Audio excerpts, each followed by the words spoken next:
ఆనందపడుతున్నారు కానీ దేవుడు ఎందుకు జన్మించాడనేది ఎవరికి తెలియట్లేదు. అందుకే నేను నా ప్రభు ఈరోజు చక్కగా మీతో మాట్లాడుతున్నాడు. జాగ్రత్తగా దేవుని వాక్యాన్ని వినాలి. కొంచెం లేట్ అయినా వాక్యాన్ని విని ఆ వాక్యానుసారంగా మనము జీవించాలి. అప్పుడే మన కుటుంబంలో రక్షణ ఖచ్చితంగా కలుగుతుంది. స్తోత్రం చెప్తారా ఒకసారి గట్టిగా?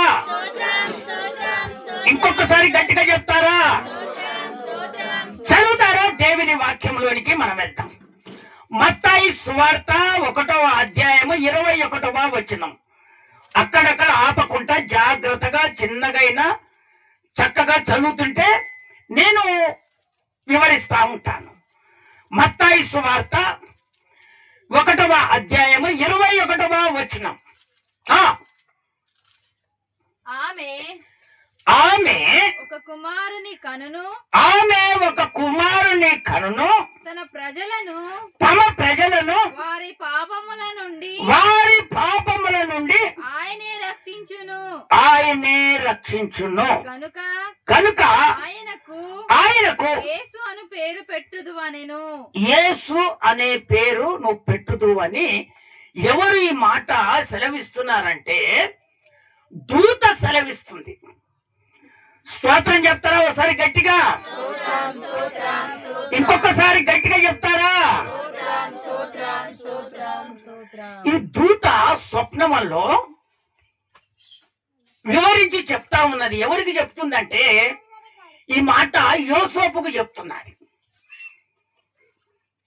యోసేపు అయితే యోసేపు ఒక నీతిమంతుడు. స్తోత్రం చెప్తారా ఒకసారి గట్టిగా? యోసేపు నీతిమంతుడు. ఆ నీతిమంతునికి ఏదైనా తప్పు అనిపిస్తే చాలా బాధ అనిపిస్తుంది. స్తోత్రం చెప్తారా ఒకసారి గట్టిగా? చూడండి దేవుని బిడ్డలారా, నీతిగా బ్రతుకుతున్నటువంటి వారికి ఏదైనా నేరం మోపితే, ఏదైనా చేయరానటువంటిది మోపితే ఎంతగానో బాధపడతా ఉంటారు. అందుకనే ఇక్కడ జరిగింది ఏంటంటే ఇప్పుడు ఇద్దరికి నిశ్చయితమైపోయింది. అంటే పెళ్లి చూపులు. ఎవరికి? యోసేపుకు మరియకు పెళ్లి చూపులు అయిపోయినాయి. ఇక పెళ్లి చేసుకుంటారు కానీ నిశ్చయితం కలిగింది. ఇక ఈమెను ఈయనకు పెళ్లి చేయాలని నిశ్చయిత కలిగింది. అయితే ఈయన ఆమెకు గర్భము ధరించగానే ఈయన ఏం చేసిందంటే రహస్యముగా ఈమెను విడిపించుకోవాలి. స్తోత్రం చెప్తారా ఒకసారి గట్టిగా? నీతిమంతునికి చూడండి ఒక మత్స పడిందంటే దేవుని బిడ్డలారా, అందుకనే ప్రభు మీతో మాట్లాడుతున్నాడు. నీతి ఎప్పుడైతే మనలో ఉంటుందో రక్షణ శీఘ్రముగా కలుగుతుంది. అనారోగ్యం కూడా విడుదల పొందుకుంటావు, సమస్యలు కూడా తీరిపోతాయి. కానీ నీతిగా నువ్వు ఉండకపోతే అవి ఖచ్చితంగా నువ్వు మంచిదానివే.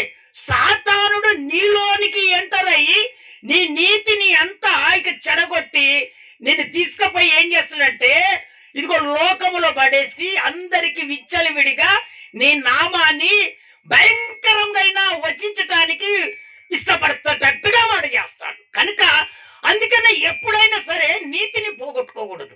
దేవుని వాక్యం సెలవిస్తుంది, నీతిని ఎట్టి పరిస్థితిలో నీతిని పోగొట్టుకో. ఈయనకు నిశ్చయితం అయిపోయింది, గర్వం అయిపోయింది. ఇప్పుడు లోకములో ఉన్నటువంటి వాళ్ళు ఈ నీతిమంతుని ఏమంటారో అని ఈయన ఏం చేశాడంటే రహస్యంగా ఈమెను విడిపించుకోవాలి. అయితే ఆ రాత్రి ఇక తెల్లారేసరికి నేను విడిపించుకోవాలి అని ఆలోచన చేసి పండుకున్నాడు. వెంటనే దూత స్వప్నమందు, వినండి దేవుని బిడ్డలారా, కొన్ని కళలు వస్తుంటాయి స్వప్నంలో. ఆ కళలు ఖచ్చితంగా నెరవేర్చబడతాయి. అవి మంచి కలలైతే ఖచ్చితంగా నెరవేర్చబడతాయి. అందుకనే దేవుని బిడ్డలారా, దేవునికి మీరు ప్రార్థన చేసేటప్పుడు మొట్టమొదట పండుకునేటప్పుడు ఒక సమస్య ఉందే, ఆ సమస్య తీరాల ప్రభువా అని నువ్వు కన్నీరు కార్చి ప్రార్థన చేసుకొని నువ్వు పండుకున్నప్పుడు ఇదిగో ఆ ఆ ఆ ఆ ప్రార్థనకు దేవుడు ఆ కళ ద్వారా నీకు సమాధానం ఇస్తాడు ఆయన. దీన్ని ఎవ్వరు గ్రహించరు. ప్రార్థన చేస్తున్నామంటే చేస్తున్నామని అంటున్నారు, కానీ నాకు జవాబు వస్తాదనేది ఎవరికి తెలియట్లేదు. నా ప్రభు ఈ రోజు నీతో చక్కగా బహుతేటగా దేవుడు నీతో మాట్లాడుతున్నాడు. నువ్వు ప్రార్థన చేస్తున్నప్పుడు ఏ విషయం నిమిత్తమై నువ్వు ప్రార్థన చేస్తావో, అయ్యా ఇది ఖచ్చితంగా నాకు జరగాలి ప్రభు అని నువ్వు ప్రార్థన చేసి పండుకున్నప్పుడు స్వప్నములో ఆ కళ ద్వారా దేవుడు నీకు వెంటనే జవాబు కలగజేస్తాడు. స్తోత్రం చెప్తారా ఒకసారి గట్టిగా? ఇంకొకసారి గట్టిగా చెప్తారా? ఇప్పుడు చూడు, ఈ నీతిమంతునికి ప్రార్థన చేసుకొని పండుకున్నప్పుడు ఇదిగో దేవుని దూత వెంటనే ఎక్కడికి వచ్చేసింది? అతనిలో కలలోనికి వచ్చేసి, ఇదిగో నీవు ఆమెను రహస్యంగా విడనాడాలని అనుకుంటున్నావు, కానీ ఆమెను విడనాడకూడదు. ఎందుకో తెలుసా? ఇప్పుడు చదువు 21వ వచనం, మళ్ళీ చదువు. ఆ 21వ వచనమే చదువు మళ్ళీ. ఆమె ఒక కుమారుని కనును తమ ప్రజలను వారి పాపముల నుండి ఆయనే రక్షించును కనుక ఆయనకు యేసు అనే పేరు పెట్టుదువు అనెను. యేసు అనగా అభిషక్తుడు. అభిషక్తుడు అనగా ప్రతిష్ఠించబడినటువంటి వాడు, అన్ని అర్హతలు కలిగినటువంటి వాడు. ఆయన ద్వారా సూచక క్రియలే గాని అద్భుతాలే గాని ఆయన అంత ప్రతిష్టతగా కలిగినటువంటి వాడు ఎవరంటే మన యేసు ప్రభు. స్తోత్రం చెప్తారా ఒకసారి గట్టిగా? ఆయన తండ్రి ద్వారా అభిషేకించబడి ప్రతిష్ఠించబడి ఆయన కుమారునిగా ఇదిగో మరియ గర్భములోనికి వచ్చాడు. అయితే ఆయన రహస్యంగా విడనాడాలి, ఈమె ఎట్టి పరిస్థితిలో వదిలిపెట్టాలనగానే ఆ దూత వచ్చేసి, లేదు నువ్వు విడనాడకూడదు, నువ్వు రహస్యంగా విడనాడాలని అనుకుంటున్నావే కానీ వద్దు. ఎందుకో తెలుసా? ఈ లోకములో ఉన్నటువంటి వారు పాపులు ఎంతో మంది ఉన్నారు. తాగుబోతోళ్ళు ఉన్నారు, తిరుగుబోతోళ్ళు ఉన్నారు, వ్యభిచారం చేసే వాళ్ళు ఉన్నారు, రౌడీలు ఉన్నారు, గుండాలు ఉన్నారు. ఎట్టి పరిస్థితుల్లో ఏమి తెలియక ఇదిగో ఉన్నటువంటి వారిని ఖరాబు చేసే వాళ్ళు ఎంతో మంది ఉన్నారు. వాళ్ళ కొరకు రక్షకుడుగా ఆయన పుట్టి ఉన్నాడు. అందుకని ఆ యేసు అనే నామకరణమును చెయ్యాలి. యేసు అనగా అభిషక్తుడు, అభిషక్తుడు అనగా ప్రతిష్ఠించబడినటువంటి వాడు, అతనికి అన్ని అర్హతలు కలిగినటువంటి వాడు. స్తోత్రం చెప్తారా ఒకసారి గట్టిగా? ఇంకొకసారి గట్టిగా చెప్తారా? అందుకనే దేవుని బిడ్డలారా, నా దేవుడు ఎందుకు పుట్టి ఉన్నాడంటే ఇదిగో పాపములో ఉన్నటువంటి వారిని అందరినీ రక్షించటానికి నా ప్రభువైన యేసు ఈ భూలోకానికి ఇదిగో మానవునిగా గర్భములో ఆయన జన్మించాడు. స్తోత్రం చెప్తారా ఒకసారి గట్టిగా? దేవుడై ఉండి ఆయన కుమారునిగా ఇదిగో మానవునిగా ఈ భూమి మీదకి ఎందుకు వచ్చాడో తెలుసా? నిన్ను నన్ను మనందరినీ ఆయన ప్రేమిస్తున్నాడు గనక ఆ ప్రేమ కలిగిన దేవుడు నేను ఏ విధంగా ఉండాలనో నా బిడ్డలందరూ ఆ విధంగానే ఉండాలని ఆయన కోరుకొని ఈ పాపము నుంచి విడిపించబడాలని ఆయన దిగి వచ్చి ఉన్నాడు. స్తోత్రం చెప్తారా ఒకసారి గట్టిగా? ఇంకొకసారి గట్టిగా చెప్తారా? అందుకనే దేవుని బిడ్డలారా, దేవుని వాక్యాన్ని విని ఆ వాక్యానుసారంగా ఎప్పుడైతే మనం జీవిస్తామో ఖచ్చితంగా నీకు అవధులేవు సంతోషానికి. నీ కుటుంబము పచ్చగా ఉంటుంది, నీ కుటుంబం సంతోషంగా ఉంటుంది, నీ కుటుంబం రక్షణలో ఉంటుంది, నీ కుటుంబము అనేకులకు దీవెనకరంగా మార్చబడుతుంది. అందుకనే దేవుని బిడ్డలారా, పాపము నుంచి విడిపించబడటానికే నా ప్రభువైన యేసు ఈ భూమి మీదకి దిగి వచ్చాడు. స్తోత్రం చెప్తారా ఒకసారి గట్టిగా? ఇంకొకసారి గట్టిగా చెప్తారా? అయితే ఆ పాపము ఏ విధంగా పోతుంది, ఇది కావాలి మనకు. ఇప్పుడు ఎంతో మంది పాపాలు చేయనటువంటి వారు ఎవరు లేరు. అందరూ పాపం చేసినటువంటి వారే. పాపము చేయనటువంటి వారు ఈ భూమి ప్రపంచంలో ఏ ఒక్కరు లేరు. అందరూ పాపం చేసిన వాళ్ళే. కానీ ఆ పాపము నుండి విడుదల ఏ విధంగా పొందుకోవాలనేది రావాలి. ఇప్పుడు ఆ పాపాన్ని ఏ విధంగా విడుదల పొందుకోవాలి అంటే దేవుడు కోరుకున్నది ఒకటే. ఆయన ఏందో తెలుసా? మీరు సత్యములో జీవించాలి. స్తోత్రం చెప్తారా ఒకసారి గట్టిగా? మీరు రాసుకోండి, అందరు రాసుకోండి. మొట్టమొదటిగా పాపము నుంచి విడిపించబడాలంటే మొట్టమొదటి ఏమంటున్నాడు? సత్యములో నిలబడాలి.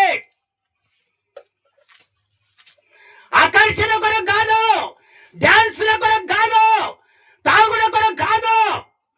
వింటున్నారా? వీటి కొరకి అసలే కాదు.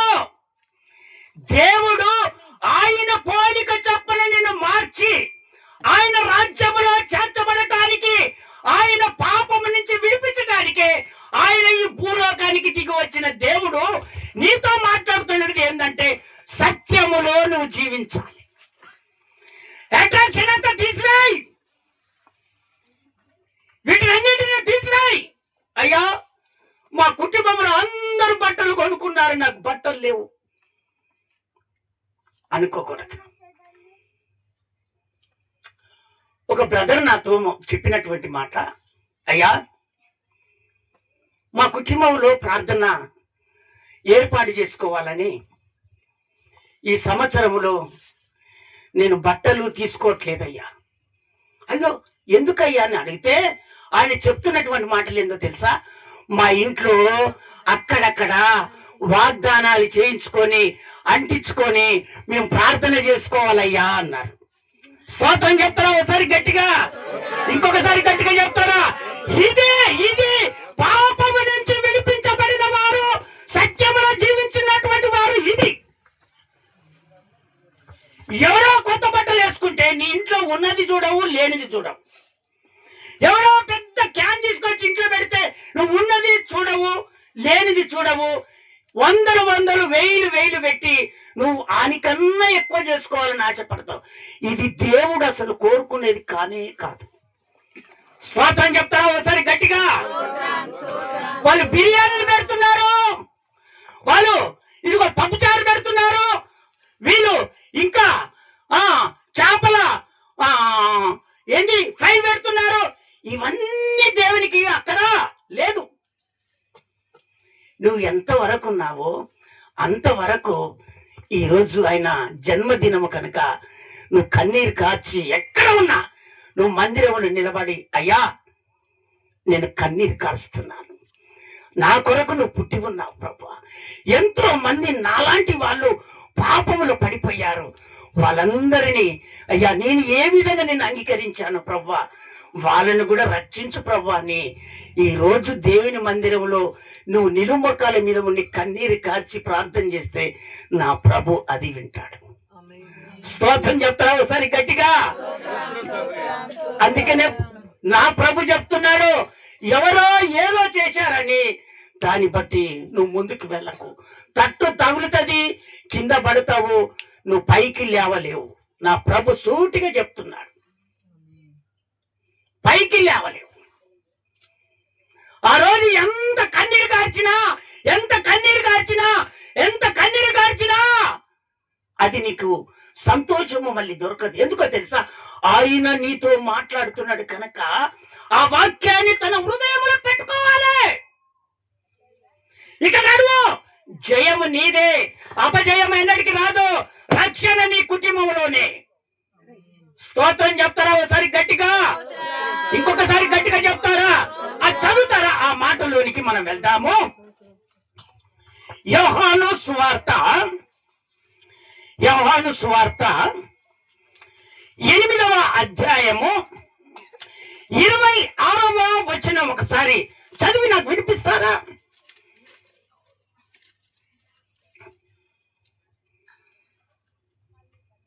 మిమ్మును గూర్చి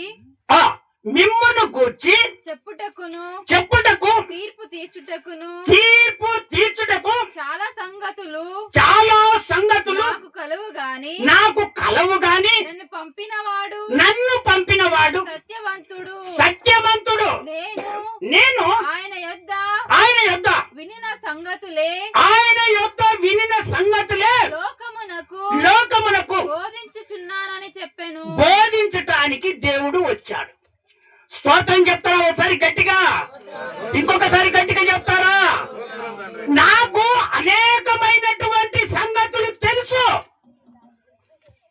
కానీ నా తండ్రి నాకు ఏదైతే చెప్పాడో, ఏవైతే నేను విన్నానో అవి మాత్రమే నేను చేయగలను, కానీ ఇక ఎగస్ట్రా నేను చేయలేను. కొంతమంది ఏం చేస్తారంటే ప్రార్థనలో కొంచెం ప్రార్థన చేయగానే స్వస్థత జరిగిందనుకో, కొంచెం ప్రార్థన చేయగానే ఆత్మ దిగిందనుకో, కొంత ఆశీర్వాదం వచ్చిందనుకో, ఇక వాళ్ళు అదువులే లేవు, ఇక హెచ్చించిపోతా ఉంటారు. కానీ నా తండ్రి ఇదిగో ఏ విధంగా మాట్లాడుతున్నాడు, ఆయన కుమారునిగా వచ్చేసి ఎంత చక్కగా నాకు అన్ని తెలుసు. కానీ ఏవైతే నేను విన్నానో, ఏదైతే నా తండ్రి నాకు చెప్పాడో అది ఈ లోకములో ప్రకటించటానికే వచ్చాను తప్ప నేను ఏమీ చెయ్యలేదు. ఎందుకంటే నేను అభిషేకించబడి వచ్చాను. స్తోత్రం చెప్తారా ఒకసారి గట్టిగా? నీ స్థితి తెలుసు, నువ్వు ఎలాంటి వాడివో తెలుసు, ప్రతిదీ నాకు తెలుసు. కనుక తీర్పు తీర్చేవాడిని నేను కాదు, తీర్పు తీర్చేది నా తండ్రి ఏదైతే చెప్పాడో అది మాత్రమే నేను మీకు బోధించటానికి వచ్చానని చెప్పాడు. అదే సత్యము. అందుకని దేవుని బిడ్డలారా, ఈ సత్యము సర్వ సత్యములోనికి వెళ్ళాలి, కానీ సత్యాన్ని నీవు అమ్ముకోకూడదు.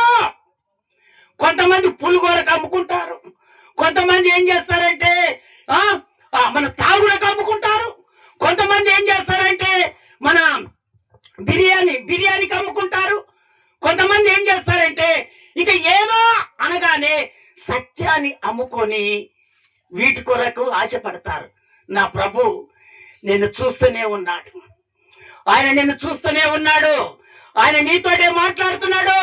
సత్యములో జీవించి సత్యములో నిలబడుతున్న నీవు వాటి కోసము తుచ్చమైన వాటి కొరకు ఆశపడతావా? అదేనా నీ భక్తి? అదేనా నీ జీవితం? అదేనా నీలో ఉన్న మార్పు? అదేనా నీ సత్యము? అదేనా నీ వైరాగము? నా ప్రభు ఎందుకో తేటగా నీతో మాట్లాడుతున్నాడు. వీటికన్నిటికీ ఫుల్ స్టాప్ పెట్టు. అప్పుడు నీ కుటుంబము రక్షించబడుతుంది, నీ కుటుంబంలో ఉన్న పాపం వెళ్ళిపోతే నువ్వు సంతోషంగా ఆయన కొరకు వైరాగం కలిగి జీవిస్తావు. స్తోత్రం చెప్తారా ఒకసారి గట్టిగా? ఇంకొకసారి గట్టిగా చెప్తారా? చూడండి, ఒక యవనస్తురాలు నిలబడింది. అక్కడ ఒక యవనస్తురాలు నిలబడింది. ఇప్పుడు బెత్లెహేములో యేసయ్య పుట్టాడు. ఎక్కడ పుట్టాడు అమ్మా? ఎక్కడ పుట్టాడు యేసయ్య? ఆ బెత్లెహేములో కొంచెము కరువు వచ్చింది. రావటం వలన ఆ కుటుంబంలో నుంచి ఒక కుటుంబం ఏం చేసిందంటే వేరే దేశానికి వెళ్ళిపోయింది. అక్కడ బ్రతకాలని వెళ్ళిపోయారు. అక్కడ వెళ్ళి బ్రతుకుతుంటే ఇదిగో భర్త చనిపోయాడు. భర్త చనిపోయిన తర్వాత పిల్లలు ఎదిగారు. ఓ 10 సంవత్సరాలు వచ్చింది.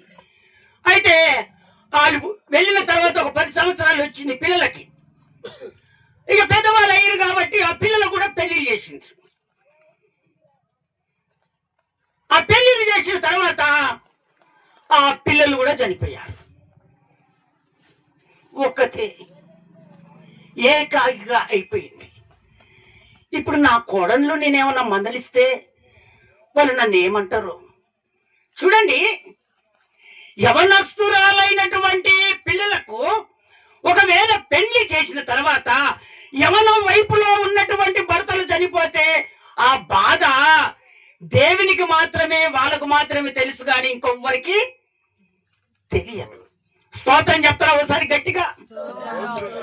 పక్క కూర్చుంటే ఏమంటారు? అబ్బో దీనికి ఏమైపోయింది, ఇగో మొగలు చనిపోయిండు వయసులో ఉన్నప్పుడే అని అంటారు. స్తోత్రం చెప్తారా ఒకసారి గట్టిగా? ఇంకొకసారి గట్టిగా చెప్తారా? ఒక 10 మందిలకు వెళ్తే ఆ 10 మందిలో తీసుకొని వెళ్ళాలంటే ఇదిగో ఎందుకమ్మా ఆమెను తీసుకొని వచ్చినవాడిని ఎగస్టుగా మాట్లాడతారు. ఎంత తనువు, అసలు ఎంత తనువు, చెప్పలేని ఆ మనసు ఆమెలో ఉన్నది. కొట్టకపోతే బాధ, వేదన, ఎవరికి చెప్పలేని దుఃఖము. ఆ బిడ్డలు ఆ విధంగా అయిపోయారు అక్కడ. ఏ ఇంటికి వెళ్ళినా ఏమే నీ భర్త ఏమేమి చేసినావు, అందుకనే ఇది నీకొచ్చి తగిలింది, అందుకనే చనిపోయారు. భయా ప్రాంతాలు అయిపోయారు.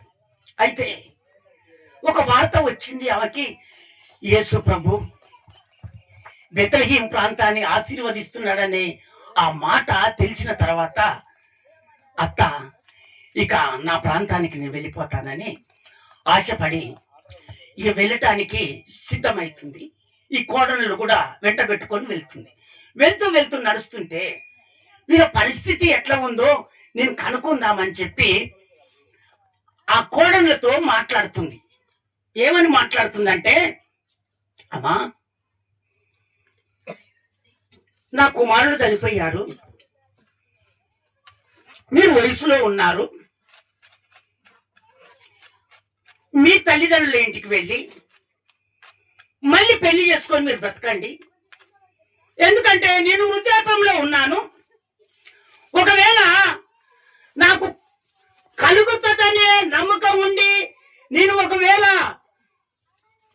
పెళ్ళాడినా కూడా నేను వృద్ధాప్యంలో ఉన్నాను.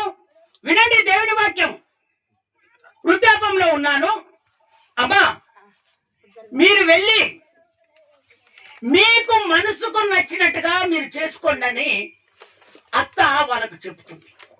చెప్తున్నప్పుడు అల్ల ఉన్నటువంటి పెద్ద కోడలు ఆమె ఏం చేసిందంటే అత్తను ముద్దు పెట్టుకొని నవ్వుకుంటూ వెళ్ళిపోయింది. ఎక్కడికి వెళ్ళింది? లోకానికి వెళ్ళిపోయింది. వాళ్ళు జీవిస్తున్నటువంటి జీవితం ఏంటంటే అది లోకానుసారంగా బ్రతుకుతున్నటువంటిది ఆ జీవితం. లోకమైనటువంటి దేశం, పాపములో ఉన్నటువంటి దేశం. ఆ పాపములో ఉన్నటువంటి దేశానికి ఇదిగో సత్యము కలిగినటువంటి, ఆత్మీయత కలిగినటువంటి కుటుంబం అక్కడికి పోయి నివసించింది. ఆ నివసించడం వలన అక్కడ ఉన్నటువంటి ఇదిగో 2 అమ్మాయిలు పట్టుబడ్డారు. ఆ సత్యములోనికి, ఆ ఆరాధనలో పట్టుబడ్డారు. ఆ ఆరాధనలో పట్టుబడినప్పుడు ఇప్పుడు ఆమె వాళ్ళను తెలుసుకుంటుంది. ఏమని తెలుసుకుంటుందో తెలుసా? వీళ్ళు సత్యములో ఉంటారా లేక మనం నామకార్థంలోనికి వెళ్తారా? సత్యములో ఉంటే కఠినమైనటువంటివి ఉంటాయి, నామకార్థంలో ఉంటే ఏదైనా చేయొచ్చు అని ఆమె తన కోడళ్లను ప్రశ్నిస్తుంది. ప్రశ్నించినప్పుడు పెద్ద కోడలు ఏం చేసింది? ముద్దు పెట్టుకొని సంతోషంగా మళ్ళీ లోకంలోకి వెళ్ళిపోయింది. చిన్న కోడలను అత్తను గట్టిగా కవ్వలించుకుని చప్పట్లు కొట్టండి. ఒకసారి గట్టిగా, ఇంకొకసారి గట్టిగా పెట్టండి, ఇంకొకసారి గట్టిగా పెట్టండి, ఇంకొకసారి గట్టిగా చెప్పండి. సత్యాన్ని ఎట్ట వదిలిపెడతారమ్మా? కొంతమంది ఉంటారు అలాంటి వాళ్ళు, కొంతమంది అలాంటి వాళ్ళు ఉంటారు. ఒక్కసారి పరిశుద్ధాత్ముడు నిన్ను దర్శించినప్పుడు, ఆత్మ సంఘంలో నువ్వు నిలబడినప్పుడు, సత్యంలో నువ్వు నిలబడినప్పుడు ఆ చంచలమైన మనసు నీకు ఎందుకు వస్తుంది? అది దేనికి వస్తుంది?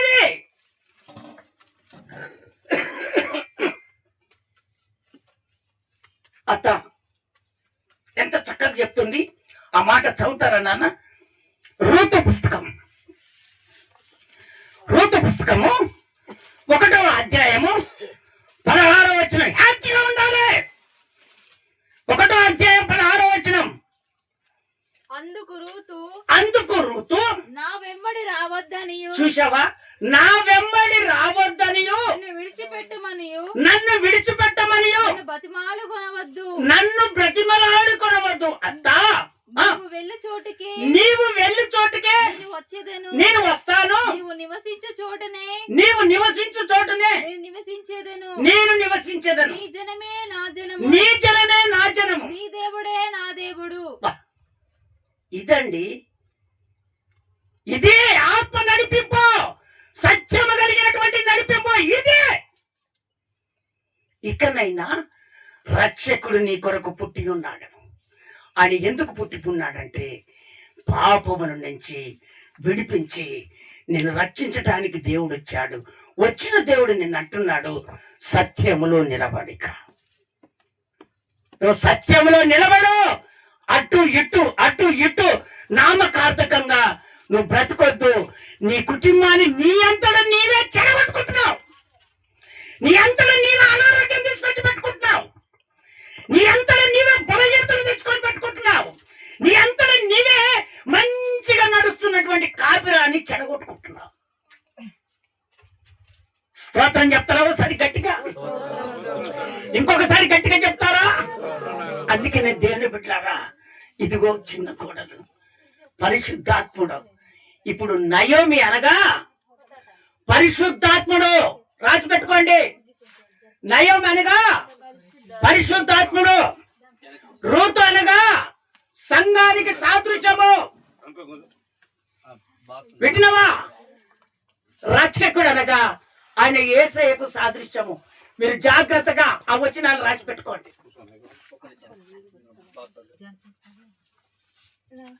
నాన్న, అరే మీరు కొంచెం ఇస్తుండ రండి, ఏం కాదు. అమ్మా మీరు రండి, నా దగ్గరికి రండి, ఇంకా రండి, ఇస్తుండ రండి. నాన్న మీరు కూర్చోండి.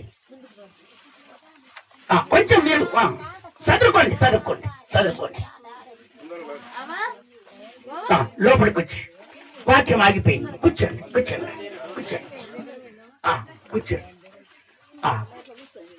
ఆ పెద్ద మంచి కొంచెం అసుంటాయి నాన్న, అసుంటాయి. గ్యాప్ ఇచ్చి ఇంకా కొంచెం ఇసుంటనైనా జరగండి, నష్టమేం లేదు. స్తోత్రం చెప్తారా? ఒకసారి గట్టిగా, ఇంకొకసారి గట్టిగా చెప్తారా? అందుకే నేను దేవుని బిడ్డలారా, ఆమె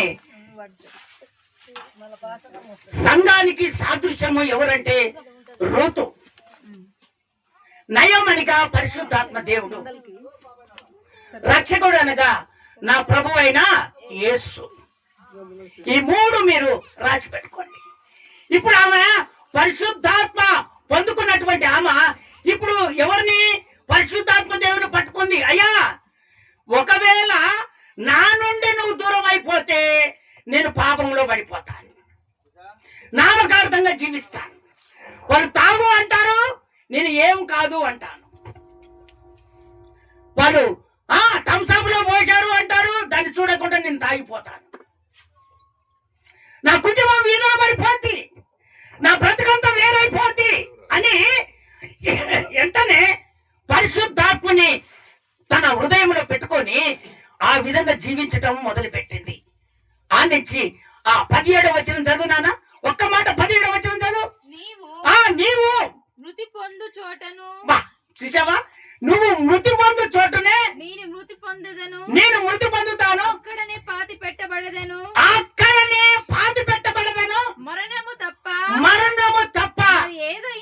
మరి ఏదైనను నిన్ను వ్యతిరేకించిన ఎడల ప్రత్యేకించిన ఎడల యెహోవా నాకు ఎంత కీడైనా చెయ్యును గాక అనెను. ఎవరికి కీడు చేస్తాడు? వాళ్ళకా ఆమెకా? ఎంత కీడైనా అడ చదువు మంచిగా మాట.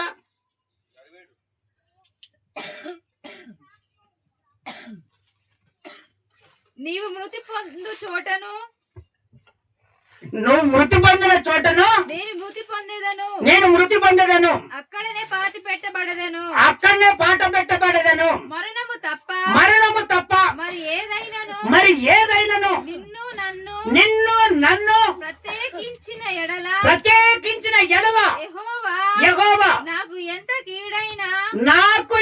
కీడైనా చెయ్యను గాకనను.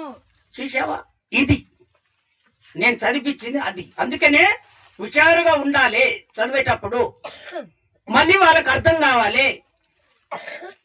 స్తోత్రం చెప్తారా ఒకసారి గట్టిగా? అయ్యా, నిన్ను వదిలిపెడితే నా కీడు జరుగుతుందయ్యా, నా కుటుంబం ఆశీర్వాదంలోనికి రాదయ్యా, నా పిల్లలు ఖరాబ్ అయిపోతారయ్యా, నా బాధలు అట్నే ఉండిపోతాయ్యా, నా బ్రతుకు మార్చబడదయ్యా. పరిశుద్ధాత్ముడా, నా నుండి నువ్వు దూరం కావద్దయ్యా అని పరిశుద్ధాత్మ దేవుణ్ణి గట్టిగా పట్టుకుంది. మళ్ళీ ఆ పరిశుద్ధాత్మ దేవుడు ఎక్కడికి తీసుకొని వెళ్ళాడు తెలుసా? ఆ మాట చదవండి నాన్న.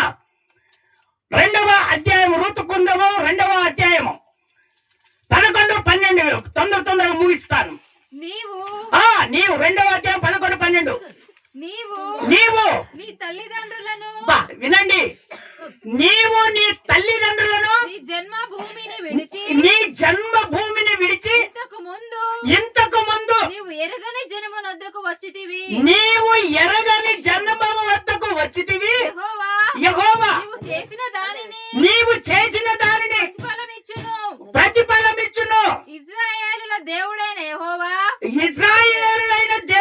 యెహోవా రెక్కల కింద సురక్షితముగా ఉండునట్లు నీవు వచ్చితివి. స్తోత్రం చెప్తారా ఒకసారి గట్టిగా? ఈ పరిశుద్ధాత్ముడు తీసుకొని పోయి ఎక్కడ అప్పగించాడంటే యేసయ్యకు అప్పగించాడు. అందుకనే దేవుని బిడ్డలారా, దేవుడు రానై ఉన్నాడు. ఆయన ఎదుర్కొనే వారిగా మనము జీవించదుముగాక. స్తోత్రం చెప్తారా ఒకసారి గట్టిగా? ఇంకొకసారి గట్టిగా చెప్తారా? అందుకనే నీ బ్రతుకు మార్చబడాలి, మార్చుకోవాలి. నీ బ్రతుకు అదే పాపంలో ఉండకూడదు, అదే స్థితిగతుల్లో ఉండకూడదు, అదే దుర్బాధలో ఉండకూడదు. నీ పాపము తీసివేసుకొని, ఇదిగో రూతు సత్యములో నిలబడింది. ఆమె యేసయ్యను ఎదుర్కొన్నది. మనము కూడా యేసయ్యను ఎదుర్కొనే వారిగా మనం ఉంటే మనకి ఏ లోటు ఉండదు. అమ్మా, దేవుడు చెప్తాడు, నువ్వు ఎరగని స్థలానికి వచ్చావమ్మా, ఈ జనాలు తెలియని జనాల దగ్గరకు నువ్వు వచ్చావమ్మా. అమ్మా, నువ్వు వచ్చింది ఆయన రెక్కల చాటులకు. ఎవరి? యేసయ్య రెక్కల చాట్లకు వచ్చావు. ఆ రెక్కలు నిన్ను కప్పుతాయి, నిన్ను కాపాడుతాయి. నీ కుటుంబంలో ఏది తక్కువ కాదు. ఆ అత్త ఆ పెద్ద ఆసామికి పెళ్లి చేసింది. ఆమె ఇదిగో ఒక యజమానురాలుగా అయ్యింది. ఆ రూతు వంశములో నుంచే నా ప్రభువైన యేసు మన కొరకు ఈ రోజు పుట్టి ఉన్నాడు. స్తోత్రం చెప్తారా ఒకసారి గట్టిగా? ఇంకొకసారి గట్టిగా చెప్తారా? ఈ సత్యమైనటువంటి మాటలు తెలియక ఏది మిమ్మల్ని ఆశిస్తుందో దాన్ని పట్టుకొని మీరు ముందుకు వెళ్తున్నారు. అంటే కాపిరాలు ఎందుకు అక్కడనే పడి ఉన్నాయంటే, నువ్వు వాళ్ళ మాటలు విని నామకార్థ స్థితిలో పడిపోతున్నావు కనుక ఇదిగో నీ కుటుంబం పైకి వెళ్ళే కుటుంబము అక్కడక్కడనే ఆగిపోతుంది. ఇప్పుడు ఆమె చూసుకో, యేసయ్యని ఎదుర్కోవటానికి ఒక యజమానునికి భార్య అయిపోయింది. ఆమె వంశములోనే నా ప్రభు అయిన యేసు ఈ భూలోకానికి దిగి వచ్చాడు. స్తోత్రం చెప్తారా ఒకసారి గట్టిగా? ఇంకొకసారి గట్టిగా చెప్తారా? అందుకనే దేవుని బిడ్డలారా, నా దేవుడు చక్కగా నీతో మాట్లాడుతున్నటువంటి మాట, ఎప్పుడైనా సరే నువ్వు పాపము నుంచి విడిపించబడితే సత్యములో కరెక్ట్గా నిలబడతావు. నువ్వు నా ప్రభు అయిన యేసయ్యను ఎదుర్కోవటానికి సిద్ధంగా నిలబడతావు. స్తోత్రం చెప్తారా ఒకసారి గట్టిగా? ఇంకొకసారి గట్టిగా చెప్తారా? అది అందుకనే మనము పాపము నుంచి విడిపించబడాలంటే సత్యములో దీవించాలి. రెండవదిగా అమ్మా రెండవదిగా పాపము చేసినా సరే గాని మార్పు రావాలంట. నానా ఇది తీసి మళ్ళీ పెట్టు. ఇది నా మైకే, అందరున్నారు కాబట్టి తగిలిపోతుంట. పోయిందిలే.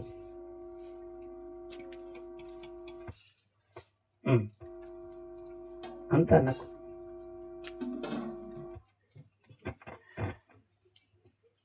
హల్లెలూయా. రెండవదిగా ఏమంటున్నాడు దేవుడు? అమ్మా వినండి, రెండవదిగా ఏమంటున్నాడు? పాపము చేసినా సరే గాని మార్పు రావాలని దేవుడు కోరుకుంటున్నాడు.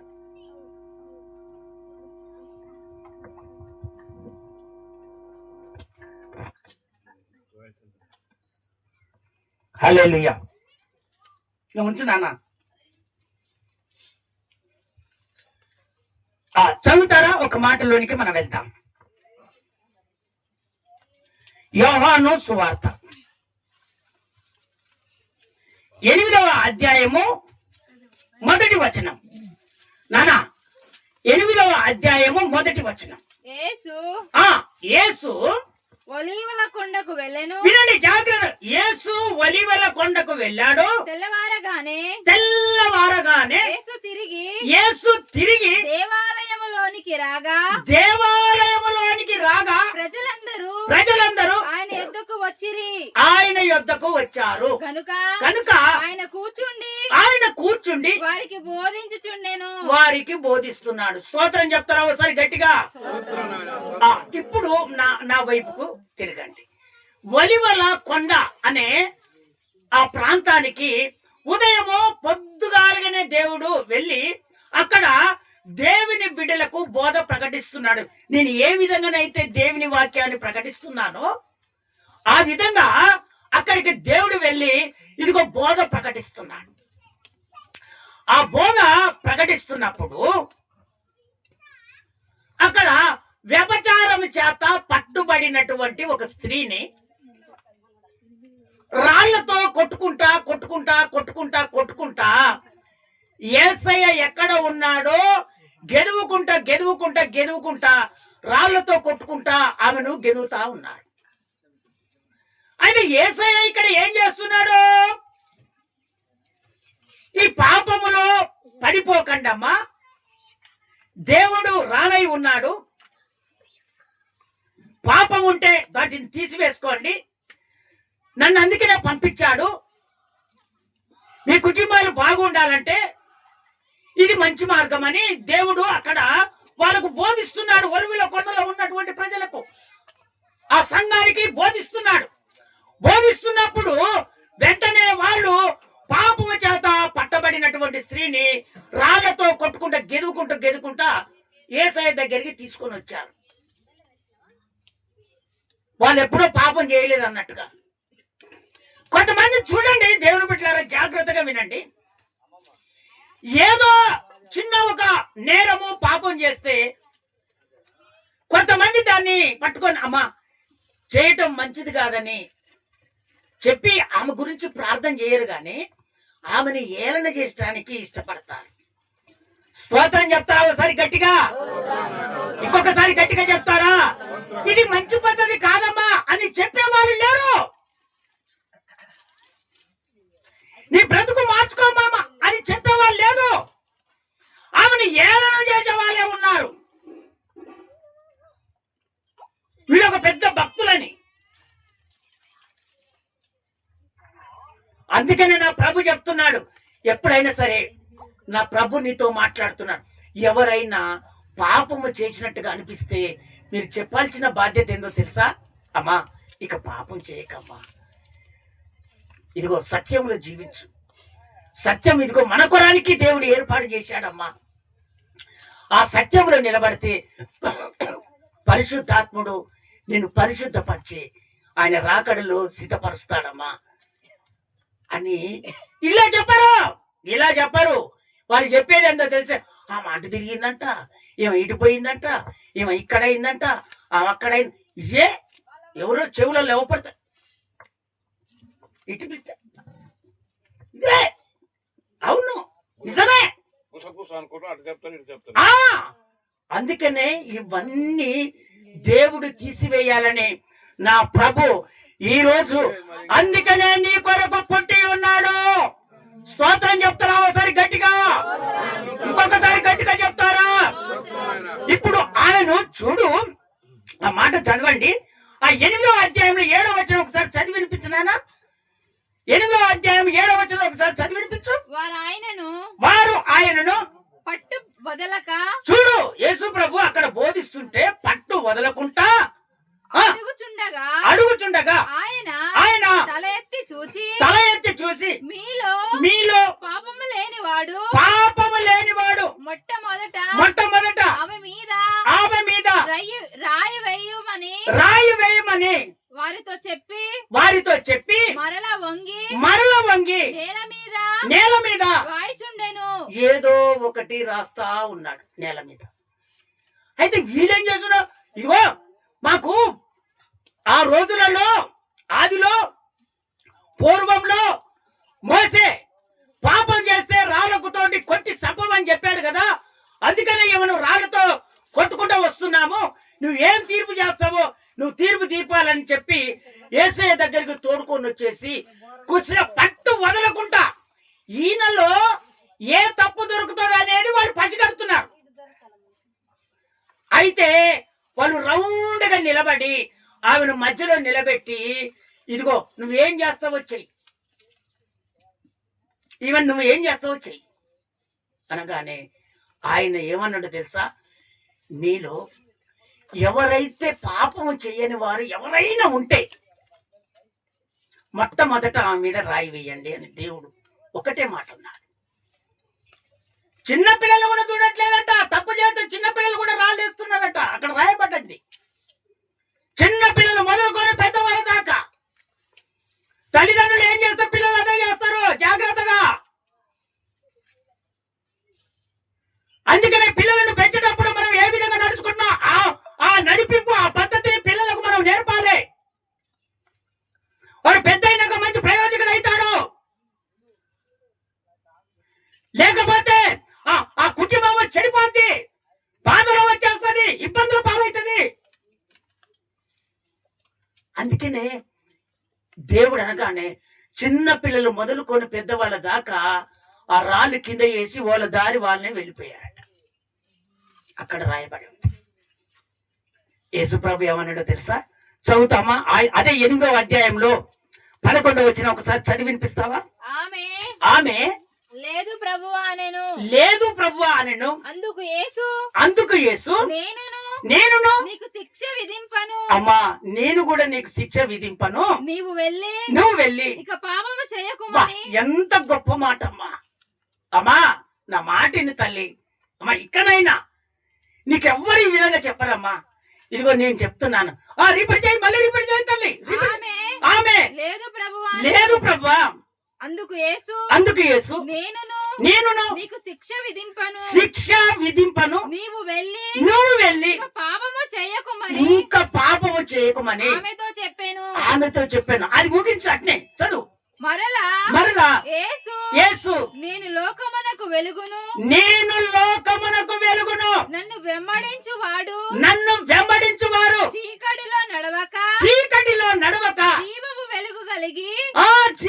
వెలుగు కలిగి యుండునని వారితో చెప్పాను. స్తోత్రం చెప్తారా ఒకసారి గట్టిగా? ఆయనను వెంబడించే వాళ్ళు, ఆయనను అంగీకరించి బ్రతుకుతున్నటువంటి వారు, ఆయనను నమ్ముకొని జీవిస్తున్నటువంటి వారు ఎప్పుడు కూడా చీకటిలో ఉండరు, పాపములో ఉండరు. ఒకవేళ మైకు తరంగాలలో దేవుని వాక్యం వినపడుతుంది. దేవుని బిడ్డలారా, అన్య జనులారా, నా యేసయ్య సమస్త జనులారా నా యొద్దకు రండి, ఇదిగో మీ కొరకే నేను పుట్టి ఉన్నాను. మీ పాపాలు పోవాలంటే నా ప్రభు అయిన యేసయ్య దగ్గరికి రావాలి. ఇదిగో నీ భర్త మారట్లేదా? తావుల్లో పడిపోయాడా? వ్యభిచారానికి పడిపోయాడా? నువ్వెంత చెప్పినా వినట్లేదా? రా, నా ప్రభు దగ్గరికి వస్తే నిన్ను మార్చి ఇదిగో నిన్ను ఒక విశ్రాంతి కుటుంబముగా దేవుడు తీర్చిదిద్దుతాడు. స్తోత్రం చెప్తారా ఒకసారి గట్టిగా? పాపములో ఉన్నటువంటి స్త్రీ నా ప్రభు చెప్పినటువంటి మాట, అమ్మా ఇంకా నువ్వు పాపం చేయకమ్మా, నీ కుటుంబాన్ని చక్కదిద్దుకో, నీ కుటుంబాన్ని అంత గొప్ప దేవుడు ఎక్కడైనా ఉన్నాడా? అందుకనే ఈ పాపము నుంచి విడిపించబడి ఆ పాపానికి సమస్తం పెట్టేసి ఆయన అంగీకరించి నువ్వు బ్రతుకు, నీకు దీవెనలు కలుగునుగాక, నీవు ఆశీర్వదించబడదువు గాక, నువ్వు అభివృద్ధి పొందుదువు గాక. వెంటనే యేసయ్య చెప్పిన మాట విన్నది తన హృదయంలో ఉన్నటువంటి ఆ కల్ముషాన్నంతా తీసివేసి ప్రభు కొరకు ఆయన ఎప్పుడు వస్తాడో అని ఎదురు చూసుకుంటూ నిలబడింది. స్తోత్రం చెప్తారా ఒకసారి గట్టిగా? ఇంకొకసారి గట్టిగా చెప్తారా? అందుకనే దేవుని బిడ్డలారా, పాపం చేసినా సరే నీలో మార్పు రావాలి. మార్పు ఏంటంటే ఆ పాపాన్ని నేను తీసివేశానని ప్రభు ఒప్పుకోవాలి, దేవుడు ఒప్పుకోవాలి. ఆ దేవుడు ఒప్పుకుంటే ఖచ్చితంగా మనుషులు వేరు మనుషులు దూషిస్తా ఉంటారు, మనుషులతో నీకు అవసరం లేదు, నా దేవుడు ఒప్పుకుంటే చాలు. ఇప్పుడు ఎవరు ఒప్పుకున్నారు? యేసయ్య ఒప్పుకొని ఆమెకు ఒకటే అమాయక చెయ్యొద్దన్నది. ఆ మాట ఎప్పుడన్నదో పశ్చాత్తాపడింది, అయ్యా ఇక్కడి నుంచి నేను చెయ్యను, నా కుటుంబాన్ని రక్షించయ్యా అన్నది. ఆ కుటుంబము దేవుని కొరకు వైరాగం కలిగి జీవించదు. స్తోత్రం చెప్తారా ఒకసారి గట్టిగా? ఇంకొకసారి గట్టిగా చెప్తారా? ఇంకా అనేకమైనటువంటి ఉన్నాయి దేవుడు ఎందుకు వచ్చాడని. కానీ ఇంకొక మాట చెప్పి నేను ముగిచ్చేస్తాను. ఇంకా రాబోయే రోజులలో అనేకమైనటువంటి మర్మాలు మనం చెప్పుకుంటూ ముందుకు వెళ్తాం. ఇది బిర్యానీ, మీకు వాక్యము ఉపదేశం బిర్యాను. ఈ ఆహారం కావాలి, ఈ ఆహారం సమృద్ధిగా తినాలి. నీ హృదయంలో పడితే నీ జీవితం మార్చబడుతుంది. మూడవదిగా పశ్చాత్తాపం చేసే వారిని దేవుడు ఖచ్చితంగా రక్షిస్తాడట. మనలో పశ్చాత్తాపం రావాలి. ఈ పశ్చాత్తాపం ఎప్పుడంటే పాపం చేసినప్పుడు కొంతమందికి పశ్చాత్తాపం రాదు. పాపం అంటే వ్యభిచారమే అనుకునేరు. పాపం అంటే దేవునికి విరోధంగా చేస్తున్నటువంటి అన్ని పాపమే. దాన్ని పట్టుకొని ఎలాడారు. దేవుని ఆజ్ఞలకు వ్యతిరేకంగా చేస్తున్న అన్ని పాపమే. సత్యాన్ని అంటబడి జీవిస్తున్నటువంటి నీవు నామకార్థుల స్థితులలో ఎక్కడ ప్రార్థన జరిగినా అక్కడ నిలబడ్డావనికే దేవుడు నిన్ను చూస్తూనే ఉంటాడు. స్తోత్రం చెప్తారా ఒకసారి గట్టిగా? ఇంకొకసారి గట్టిగా చెప్తారా? నన్ను ఎవరు చూడలే, నేను ఎందులో ఉన్నాను, వీళ్ళు చూస్తే నన్ను ఏం చేస్తారులే, ఓ వీలే కదా, మా సంఘమోలే కదా, నేను చెప్పుకుంటానులే, ఏం కాదులే అని నువ్వు అనుకుంటున్నావు. తల్లి, పరలోకమందున నా దేవుడు చూస్తున్నాడు. ఆయన నువ్వేడ కూర్చుంటున్నావో, ఏడ ఉంటున్నావో నా ప్రభుకు అన్ని తెలుసు. నువ్వెక్కడ వెళ్ళినా, ఏడ నివసిస్తున్నా, ఏడ మాట్లాడుతున్నా, ఇప్పుడు మన మధ్యలో దేవుడు ఉన్నాడా లేడా? ఉన్నా అన్నటువంటి వాళ్ళు ఒక్కసారి హల్లెలూయా చెప్తారా గట్టిగా? ఇంకొకసారి గట్టిగా చెప్తారా? అలా జీవబరాబరా. మనం ఎక్కడ ఉంటే ఆయన అక్కడనే ఉంటాడు. ఆయన ఎక్కడ ఉంటే అక్కడనే ఉంటాడు ఆయన, అంతే. అందుకనే నేను అప్పుడప్పుడు చెప్తుంటా, పిల్లి ఏం చేస్తుందంట, ఎవరు లేరనుకొని కళ్ళు మూసుకొని ఇంకా నాదే నాదే అని తాగుతూనే ఉంటుందట, కట్ట తీసుకొని వేస్తే. అందుకనే యేసయ్య ఖచ్చితంగా చూస్తాడు. ఈ మాట నీ హృదయములో చెక్కుకోవాలి. స్తోత్రం చెప్తారా ఒకసారి గట్టిగా? ఇంకొకసారి గట్టిగా చెప్తారా? చదువుతారా దేవుని వాక్యము? కీర్తనల పుస్తకము 51వ కీర్తన 2వ వచనం. 51వ అధ్యాయము 2వ వచనం. నా దోషమును వినండి. ఇంకో చూడు ఎంత పశ్చాత్తాపడుతున్నాడు. నా దోషము పోవునట్లు నన్ను బహుగా కడుగుము, నా పాపము పోవునట్టు నన్ను పవిత్రపరచుము. అయ్యా, నేను తప్పే చేశానయ్యా, నేను పాపమే చేశానయ్యా, నన్ను మాత్రం అయ్యా పవిత్రపరచయ్యా. మళ్ళీ రిపీట్ చేయమాట, రిపీట్ చేయి. నా దోషము చూడు, పోవునట్లు దోషాలు ఎంతమంది దోషం చేస్తున్నారు. ఇప్పుడే ఈ రోజే ఒక తీర్మానంలోనికి రావాలి. ఆ దోషములు పోనట్టు నన్ను బహుగా కడుగుము. నన్ను కడుగయ్యా, నా కడుగయ్యా, కడుగయ్యా. నా పాపము పోవునట్లు నా పాపము పోవునట్టు నన్ను పవిత్రపరచుము. నన్ను పవిత్రపరచుము. నా పాపము నువ్వైతే తీయగలుగుతావు గాని, పాపాన్ని విడిపించగలుగుతావు గాని ఈ భూమి మీద ఏ ఒక్కరు కూడా ఈ పాపాన్ని తీసివేయలేరయ్యా. నన్ను పవిత్రపరచయ్యా. అందుకనే పరిశుద్ధాత్మ దేవుని ఆయన మన మధ్యలో ఎందుకు ఉంచాడంటే పరిశుద్ధాత్ముడే ఈ పాపాన్ని తీసివేయగలడు. రోతును మార్చలేదా? పాపాత్ముడైన స్త్రీని మార్చలేదా? ఇప్పుడు వస్తున్నాడు ఇక్కడికి. ఇదిగో అయ్యా, నన్ను పవిత్రపరచు, నన్ను పవిత్రపరచు, నా దోషము పోనట్టు నన్ను కడుగు అంటున్నాడు. ఇంకో మాట కీర్తనల పుస్తకం 51వ కీర్తన 7వ వచనం. నేను పవిత్రుడగునట్లు నేను పవిత్రుడను అగునట్టు ఇస్సోపుతో నా పాపము పరిహారింపుము.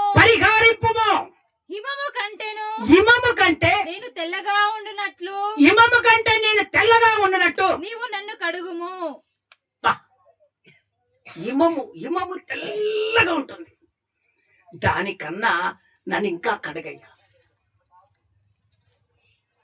దేవుని బిడ్డలారా, ఆయన పాపాలు తీసేసి రక్షించడానికే దేవుడు వచ్చాడు. ఒకవేళ నీ పాపము నీ అంతటకు పోవట్లేదేమో ప్రభుని అడుగు.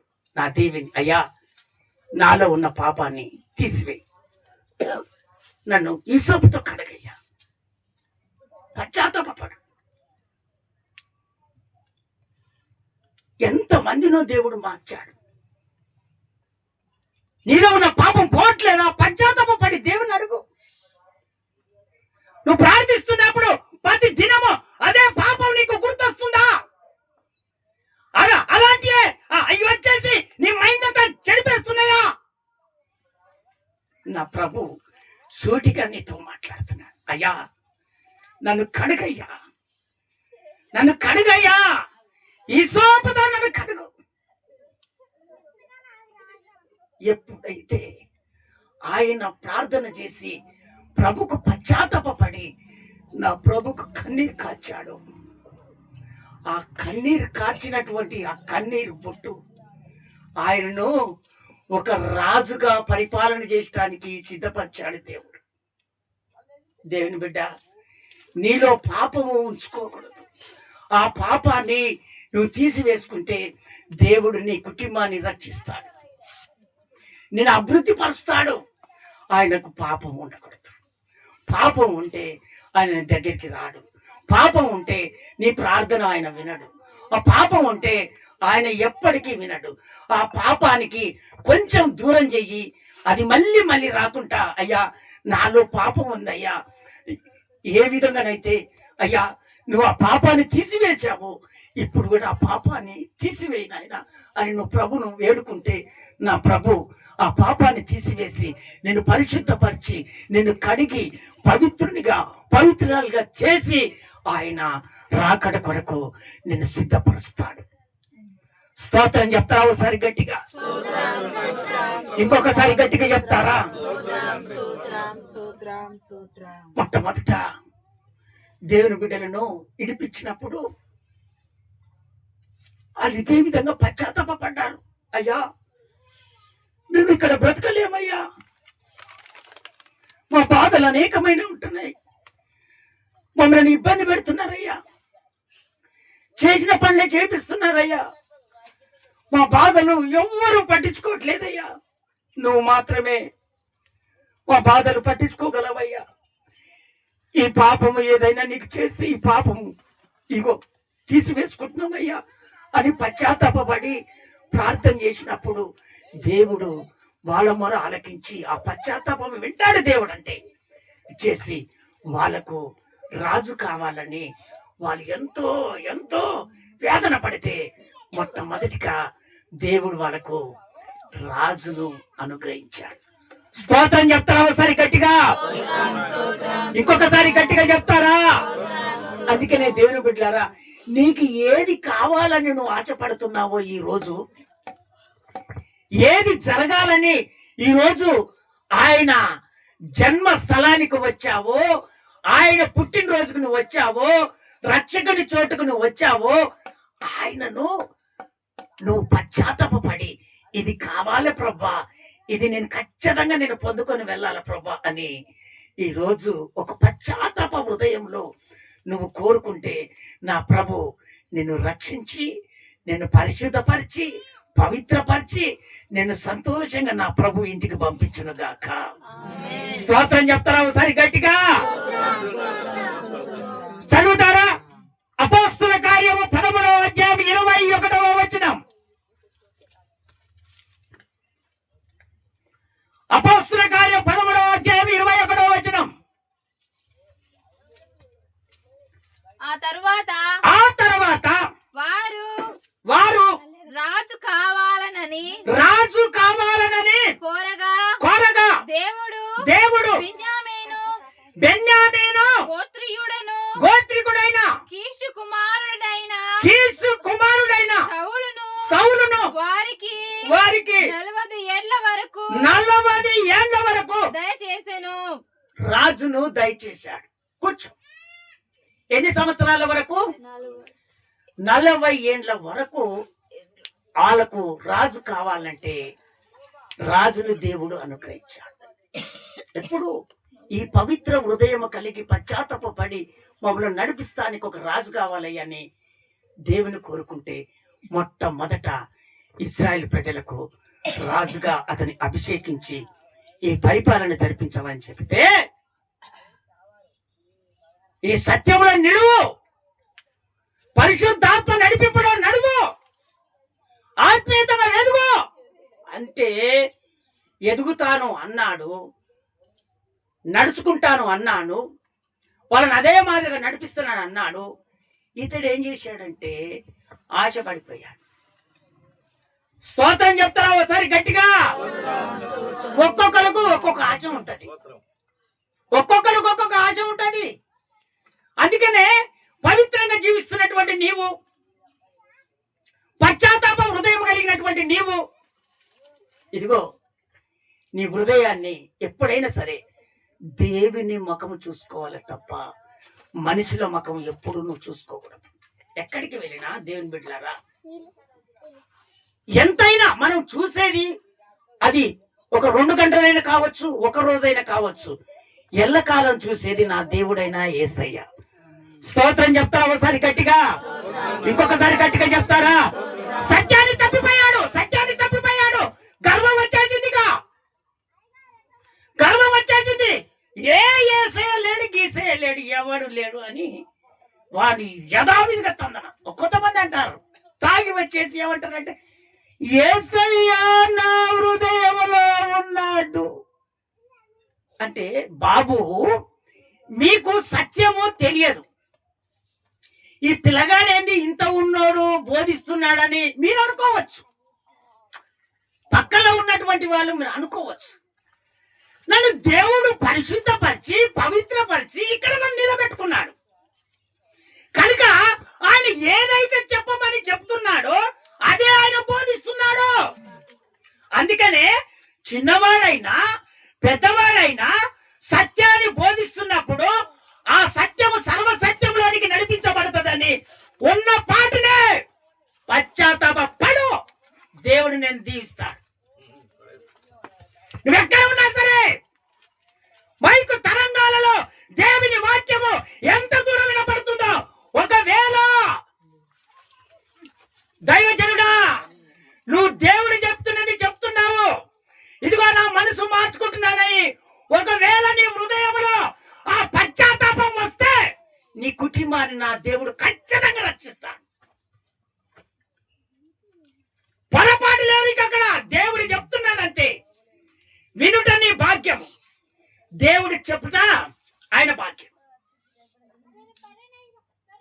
విని రక్షించబడు, నువ్వు ఆశీర్వదించబడతావు. ఇప్పుడు ఆ విధంగా ఎదిగాడు. దేవుని లెక్క చేయకుండా ఉంటే ఇప్పుడు ఏమైపోయిందో తెలుసా? అదే అపోస్తుల కార్యం 13వ అధ్యాయం 22వ వచనము. మనిషికి పశ్చాత్తాప హృదయం ఉండాలి. తరువాత అతనిని తొలగించి చూచా ఎవరు తొలగించాడు? ఇప్పుడు సౌలును, మొట్టమొదటిగా చేసిన రాజును ఏం చేశాడు? తొలగించి దావీదును వారికి రాజుగా ఏర్పరచెను. దావీదును వారికి రాజుగా ఏర్పరచెను. అందుకనే ఈ దావీదే పశ్చాత్తాప పడి పాపాన్ని ఒప్పుకొని ప్రభు ఎదుట నిలబడి వైరాగం కలిగి జీవించినందుకు ఇదిగో 40 ఏళ్ల దాకా చూశాడు ఎవరిని? సౌలును. 40 ఏళ్ల దాకా చూస్తే ఎక్కడ కూడా దేవునికి ఇష్టంగా బతకలేదు. వెంటనే ఆయన తప్పించేసి దావీదును రాజుగా దేవుడు ఏర్పాటు చేశాడు. ఆ దావీదు వంశములోనే నా ప్రభువైన యేసు రక్షకుడిగా పుట్టి ఉన్నాడు. లూకా సువార్త 2వ అధ్యాయం 11వ వచనం. ముగించబోతున్నాను. మీరు వినాలని ఆశపడుతున్నారు కానీ లేదిక సమయం లేదు. లూకా సువార్త 2వ అధ్యాయం 11వ వచనం. దావీదు